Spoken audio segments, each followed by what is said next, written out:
जब अपन मंदिर में प्रवेश करते हैं तो घंटी बजाते हैं, जब वापस आते हैं तो घंटी नहीं बजाते। ये जानकारी मुझे मिली है, ये कितना सही है और इसके पीछे क्या लॉजिक है? दूसरा सवाल ये है कि पीपल के वृक्ष में किस दिन जल अर्पित नहीं करना चाहिए, इसको भी अपने सरल शब्दों में महाराज जी परिभाषित करिए। सबसे पहले आपका प्रश्न कि जब हम मंदिर में प्रवेश करते हैं तो घंटी बजाने चाहिए। आप में से अगर आप सब लोग भी मंदिर जाते होंगे तो निश्चित घंटी जरूर बजाते होंगे, लेकिन बजा के आगे बढ़ जाते हैं, उसका लाभ कोई नहीं ले पाता। कायदे से जिस घंटी को बजाया जाता है उसमें जो चाइम्स निकलती है, जो ऊर्जा निकलती है, उसके नीचे खड़ा रहना पड़ता है। जब आप उसके नीचे खड़े होंगे तो उसकी जो टंकार निकली है वो आपके मन को एकाग्र करती है और आपके पूरे शरीर में एक सकारात्मक ऊर्जा का प्रवाह देती है। इसलिए और अगर अभी तो यहां देखिए, यहीं से लोगों ने लिया, यहीं से भारत से, और दुनिया के अन्य देशों में इसको चिकित्सा के रूप में लोग उपयोग कर रहे हैं। कैसे कर रहे हैं? उन्होंने एक रूम बनाया है बड़ा। अब जैसे मान लीजिए आपको माइग्रेन है, आपको सर में दर्द है या अन्य प्रॉब्लम्स हैं, वो आपको बैठा देते हैं। आपके आसपास इसी तरह के बड़े घंटे, ताल, जो ड्रम की प्लेट्स होती हैं, वो और चीजें लगा रखी हैं। और जब पिन ऑफ साइलेंट वो कक्ष हो जाता है तो धीमे से एक को छेड़ते हैं, उसकी तरंग बहुत देर तक रहती है और वो जो व्यक्ति है वो आंखें बंद करके बैठा है, उसके अंदर प्रवेश कर रही है। जैसे ही वो बंद होने लगती है फिर दूसरी को बजा देते हैं और इस तरीके से आप इतना आनंद पाते हैं और आपकी कई बीमारियां सिर्फ इस घंटे की ध्वनि से, अर्थात इस ध्वनि से ठीक हो जाती हैं। तो पहला दर्शन तो ये कि उसका ये उपयोग है। दूसरा, सिर्फ घंटे का यही उपयोग नहीं है। जब हम मंदिर में जाते हैं तो मंदिर निर्माण अपने आप में एक महान प्रक्रिया है। आजकल जिस तरीके से मंदिर निर्माण होते हैं, इस मंदिर निर्माण में और प्राचीन मंदिर निर्माण में जमीन आसमान का अंतर है। जो प्राचीन मंदिर निर्माण होते थे उसकी जो विधि है, जितना ऊंचा मंदिर दिखाई दे रहा है उसका 1/3 नीचे भी होता है और उस भूमि के अंदर सबसे नीचे कुछ धातु रखी जाती है, फिर माटी डलती है, फिर कुछ अन्न रखा जाता है, फिर माटी डलती है, फिर धातु होती है, फिर ताम्र होते हैं, घड़े होते हैं, इस तरीके से ऊपर तक आता है और उसमें नीचे एक रॉड जा रही है जो बिल्कुल ऊपर शिखर तक जाती है, मंदिर के शिखर तक। चाहे मंदिर 1000 मीटर ऊपर हो जाएगी। आप लोग कभी ज्योतिर्लिंग गए हों या आदि मंदिरों में गए हों तो आपने देखा होगा वहां एक कुआं या बावड़ी जरूर होता है, तालाब जरूर होता है। प्राचीन मंदिर का सिद्धांत यही था। तो जब हम घंटे की ध्वनि करते हैं तो वह ध्वनि बहुत तेजी से उस औरे में गूंजती है और गूंजकर उस छड़ी से टकराती है और टकराकर वो गुंजा धरती के अंदर जाती है जो मूर्ति के साथ अंदर तक गई है और जाकर नीचे जल से टकराती है और वो जल, वो कुआं जो बावड़ी है वो उसमें खुलता है जाकर। इसलिए उसमें इतनी चिकित्सीय ताकत होती है कि जब आप उस जल को पीते हैं तो आपको चिकित्सा मिलती है, आपको लाभ मिलता है। ये सिर्फ घंटे से होता है महाराज, सिर्फ उस घंटी से इतना कुछ होता है। दूसरा, उस एरिया में जितनी पॉजिटिविटी है जब आप घंटी बजाते हैं तो वो और ज़्यादा एक्टिव होती है और वो आपके शरीर में जाती है और आपको अनंत गुना लाभ देती है, अनंत गुना। आप कभी कुछ मत कीजिए, साइलेंट होकर कभी ऐसे मंदिर, अच्छा भीड़ भाड़ में जाओगे तो क्या खड़े हो पाओगे, धक्का पड़ेगा तो पड़ोगे आगे 1-8 किलोमीटर। अगर आप इसको फील करना चाहते हैं तो मंदिर में ऐसे समय जाइए जहां कोई नहीं हो और धीरे से उसको ऐसे बजाकर शांति से उसके नीचे खड़े हो जाइए। आपको पता पड़ जाएगा कि क्या कहा था मैंने। यू विल फील, आपको जो फील होने वाला है, आपको जो आनंद मिलने वाला है, उसकी बात ही अलग है, बात ही अलग है।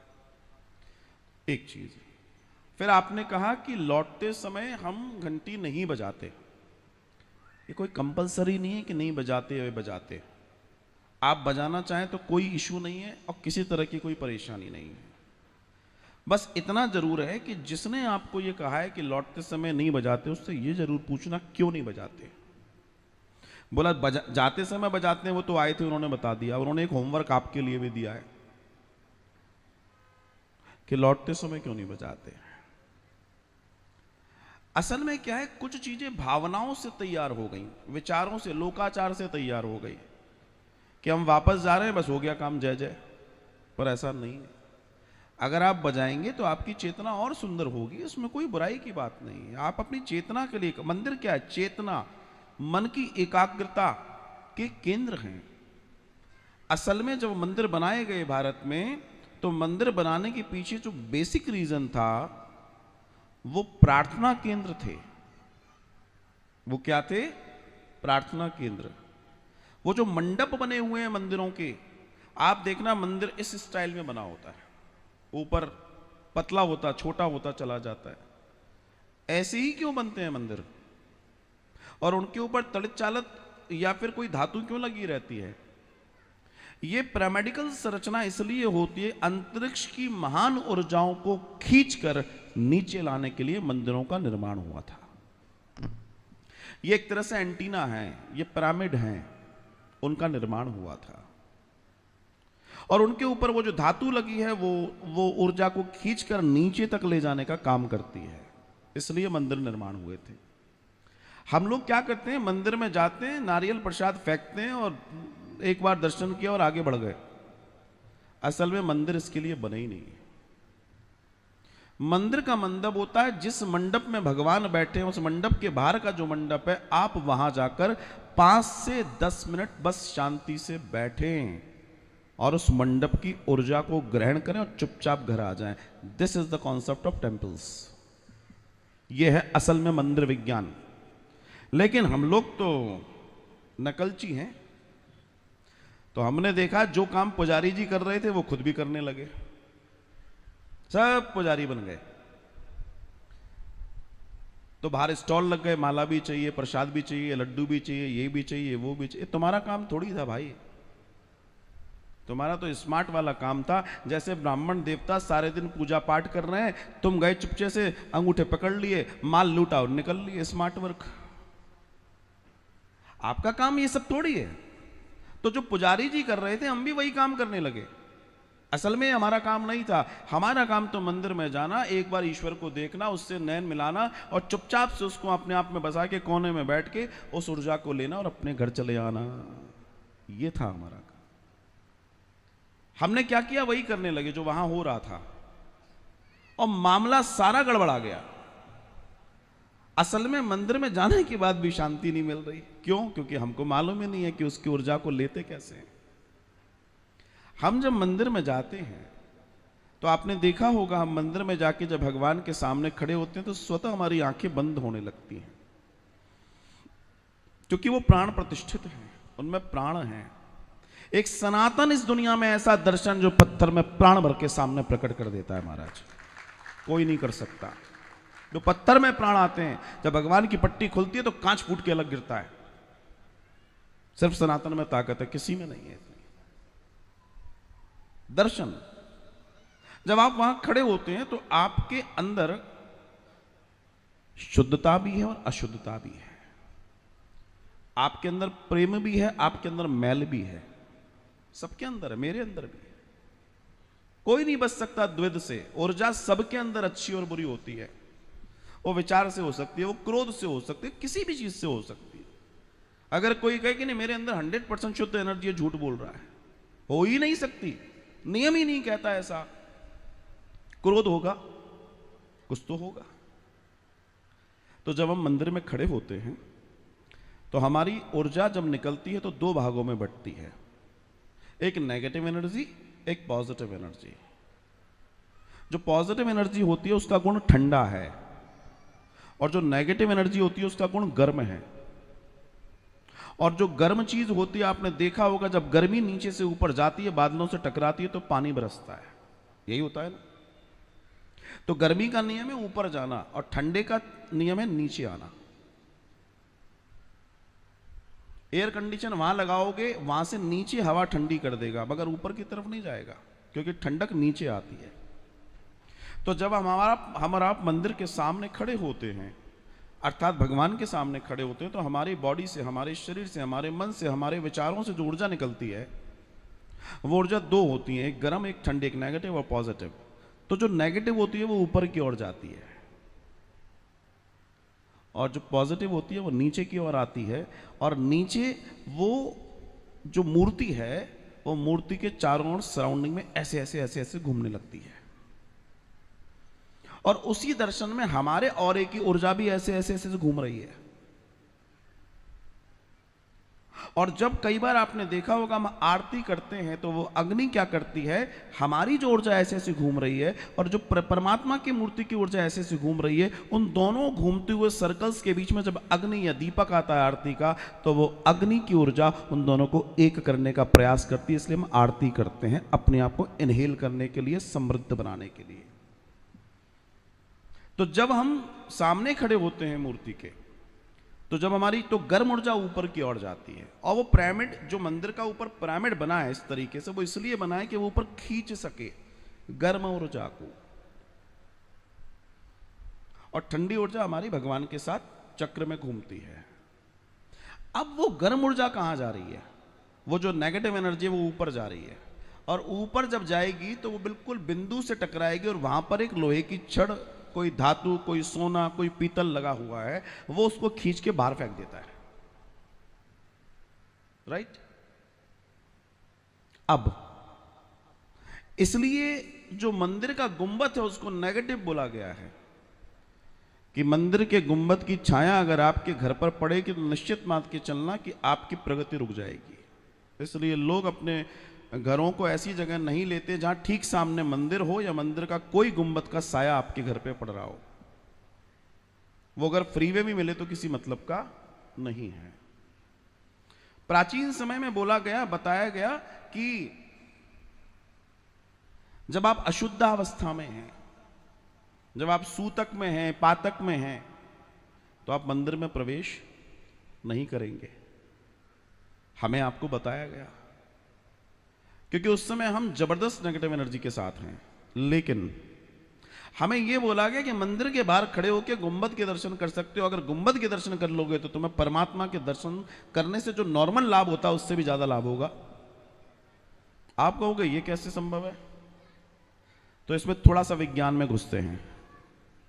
आपकी नेगेटिव एनर्जी मतलब माइनस, गुंबद की negative energy minus, minus minus, simple. जब माइनस माइनस मिलेंगे तो प्लस हो जाता है और आपको उसका इतना घनत्व मिलता है, इतनी ऊर्जा मिलती है कि आप कल्पना नहीं कर सकते। ये मंदिर विज्ञान है। तो उसी संदर्भ में वहां जो भी घटना घटेगी उसमें इतनी ऊर्जा होती है जो आपके कल्याण के लिए होती है। लेकिन समस्या क्या आती है कि हम मंदिरों के विज्ञान को ही नहीं जान पाए। जब हम मंदिर की परिक्रमा लगाते हैं जहां प्राण प्रतिष्ठित भगवान बैठे हैं, तो नीचे से ऊर्जा ऊपर जब खिंच के आ रही है, तो जब प्रदक्षिणा हम लगाएंगे तो उसके सराउंडिंग में जो एनर्जी है उस एनर्जी में हम नहाएंगे और हमें बल मिलता है।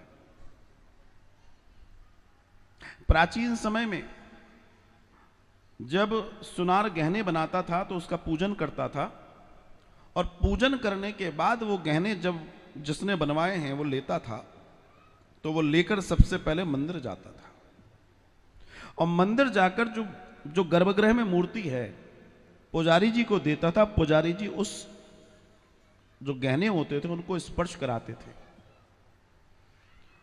जिस उस धातु के अंदर उस प्राण प्रतिष्ठित मूर्ति की और ऊर्जा प्रवेश करती थी और उसके बाद फिर उन गहनों को विधिवत पहना जाता था। सोचिए, सोना पहले भी था, सोना आज भी है। आज के सोने में ओज नहीं है, पुराने सोने में ओज था, क्योंकि आज तो गए उसी के यहां पहन पान के आ गए। आपने देखा होगा प्राचीन मंदिरों में जो पुजारी महोदय हैं वो रेशम पहनते हैं, रेशम के वस्त्र। जाइए आप मिलेंगे आपको। क्यों पहनते हैं? क्योंकि रेशम की ऑब्जर्विंग पावर बहुत ज्यादा होती है, तो वहां गर्भगृह में जो ऊर्जा है उसको वो खींचता है, सोखता है, और उससे पुजारी महोदय को लाभ होता है। इसलिए कोई ये ना कहे अरे ये तो बड़े अमीर आदमी हैं, बताओ देखो रेशम पहन रहे हैं, रेशम नहीं पहन रहे, वो वैज्ञानिक हैं इसलिए रेशम पहन रहे हैं, वो वैज्ञानिक हैं, वो फॉलो कर रहे हैं विज्ञान को, इसलिए वो रेशम पहन रहे हैं। और हम कॉटन पहन रहे हैं, फटी हुई जीन्स पहन रहे हैं, फटे हुए कपड़े पहन रहे हैं, अपनी जिंदगी को बर्बाद और दरिद्रता में प्रवेश करा रहे हैं। बोलो राधे राधे। तो ये जो दर्शन है, इसका जो मूल दर्शन है ये है, बाकी कोई बहुत ज्यादा इसका लॉजिक नहीं है। और यही समझ में आ गया तो आपको मंदिर का पूर्ण दर्शन समझ में आ जाएगा और आपको उसका 100% लाभ मिल जाएगा, 100% लाभ मिल जाएगा।